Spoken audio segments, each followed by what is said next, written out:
Imagine a life where the law is not a restraint but a puzzle, a game of borders, loopholes, and diplomatic red tape. Imagine a criminal so powerful, so utterly evasive, that he can stand at the very edge of freedom, look the world's most advanced justice systems in the eye, and simply walk away. This is not a story of tunneling out of a prison cell with a spoon. This is the far more terrifying reality of the new global organized crime boss. Today, we tell the story of Necati Arabaci, the godfather of Cologne, the high-ranking Hell's Angel who escaped the clutches of prison and arrest, not once, but twice. You're watching the descent into the underworld of an outlaw who turned international law into his personal shield.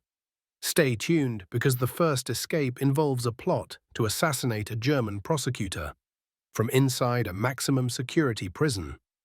The godfather of Cologne, from bouncer to boss. Before he was an international fugitive, Necati Arabaci was a rising star in the cutthroat, hyper-violent underworld of Cologne, Germany. Born in the city in 1972, Arabaci quickly found his place in the brutal hierarchy of the Kölner Ring, Cologne's notorious entertainment district. He started small, a bouncer, a street soldier, but he possessed a brutal efficiency and a charisma that gangsters recognize instantly. His crew, the so-called Arabaci clan, didn't just work the doors, they owned them. They controlled the flow of human traffic and drug money, consolidating power with a terrifying speed. By the late 90s, the Turkish-German biker was one of the most feared figures in the German red light scene.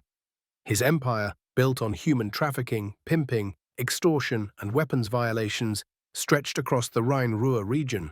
He became a full-patch Hell's Angel, his power cemented by the club's international name and a personal reputation for ruthless ambition. He was the undisputed godfather of Cologne. But in the world of organized crime, every ascent has an inevitable fall. In 2002, German police, led by a dedicated prosecutor named Jürgen Botzum, launched a massive crackdown. Arabaci was finally arrested. In 2004, he confessed to the core charges, a strategic move, and was sentenced to 9 years in prison. The walls of the Bochum prison closed around him. It seemed the reign of the Godfather was over. But in reality, it was just the beginning. The first escape, the plot, the wiretap, and the translator. For most criminals, prison means a loss of power, a fade into anonymity. For a Hell's Angels leader of Arabaci's stature, it was simply a change of address for his office. From his cell, Arabaci continued to run his empire, allegedly controlling brothels like the infamous Colosseum in Augsburg. But he also cultivated a far more dangerous plan. He wasn't just plotting business, he was plotting murder. German authorities had bugged his prison visiting room. The transcripts they collected were chilling. Arabaci, the convicted human trafficker, was attempting to hire an Albanian contract killer from Duisburg to assassinate prosecutor Jürgen Botzum. The man who put him behind bars was going to pay the ultimate price. The discovery sent shockwaves through German law enforcement. The prosecutor was immediately placed under police protection. Arabaci now faced a new, far more dire legal threat: a separate prosecution to secure a Sicherungsverwahrung, a German legal instrument for the indefinite imprisonment of extremely dangerous criminals. If convicted, Neko would never see the outside of a cage again. This was his moment of truth. Either he was locked away forever, or he found a way to vanish. The escape. Arabaci's legal team launched a meticulous counterattack on the evidence for the Sicherungsverwahrung charge. Their target? The wiretap transcripts. In a twist that sounds like a movie plot, they successfully argued that a critical mistranslation issue in the official records had compromised the evidence. The court agreed. Due to a lethal flaw in the translation of the bugged conversations, Arabaci was cleared of the charge of plotting to kill the prosecutor. The most powerful legal tool Germany had to keep him permanently off the streets had failed. With the threat of indefinite imprisonment gone, Arabaci was now serving a fixed 9-year sentence. But he was a Turkish-German dual national, citing his Turkish citizenship and the serious risk he posed to public order. German authorities made a momentous decision in 2007. They would deport him to Turkey after he served only a third of his sentence. He walked out of a maximum security prison and was put on a plane to a country that, by law, would never extradite him back to Germany.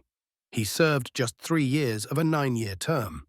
He had been facing life and walked away because of a mistranslated word and a deportation order. This was not an escape from a prison, it was a masterful escape from an entire justice system. The prosecutor, Jürgen Botzem, was so fearful of the free and revengeful Godfather that he was reportedly forced to flee Germany himself. The Godfather was home. The rise of the nomads, from Cologne to the threshold of Europe. Instead of fading into exile, Arabaci's influence exploded. He didn't stop riding, he became a general.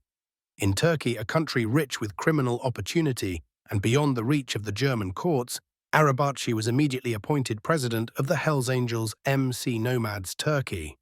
He had essentially leveraged his imprisonment and deportation into a promotion. By 2013, with the arrest of the previous European boss, Frank Hanebuth, Arabaci was even being cited in European media as a possible new leader for the entire European Hells Angels organization. He began to live an extravagant, playboy lifestyle. Yachts, luxury sports cars, tailor-made suits, openly flaunting his wealth on social media, mocking the authorities who couldn't touch him. He was a man under the permanent shadow of an international arrest warrant. And yet, still untouchable. The second escape, Turkey loophole, the EAW, was an international promise of arrest. All it took was one police officer in one country to cross paths with him, and his new, free life would come to a crashing end. That collision finally happened in June 2018.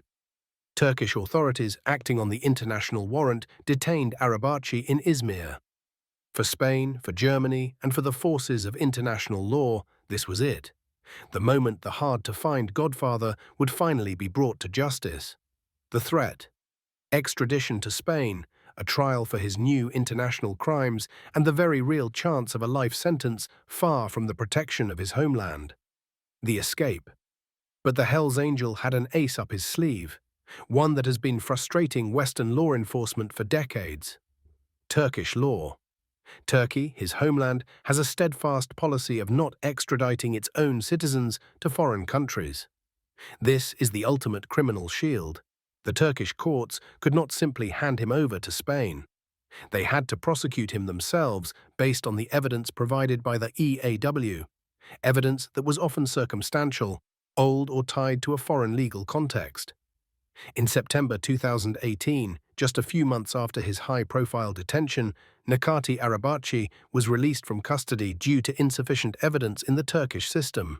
The same scenario played out again in July 2020. Turkish security forces caught him again in Izmir, sought by Interpol. Again, a brief detention followed by a swift release due to the same lack of sufficient, localized evidence. He used the Turkish non-extradition policy not just to evade capture, but to walk free after being arrested on one of the highest-level international warrants in the world.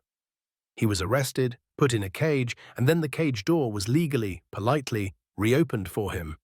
He had escaped justice a second time. The ghost in shadow. Necati Arabaci today remains a high-ranking, internationally sought figure. He is a badge of how organized crime bosses leverage international legal friction to outmaneuver the authorities. His is a life lived in plain sight, mocking the system that cannot touch him. He is not just a free man, he is a constant reminder of the thin line separating international law from criminal power. He is the Ghost Rider, the Godfather who proved that sometimes the only thing more effective than a prison break is a perfect legal loophole.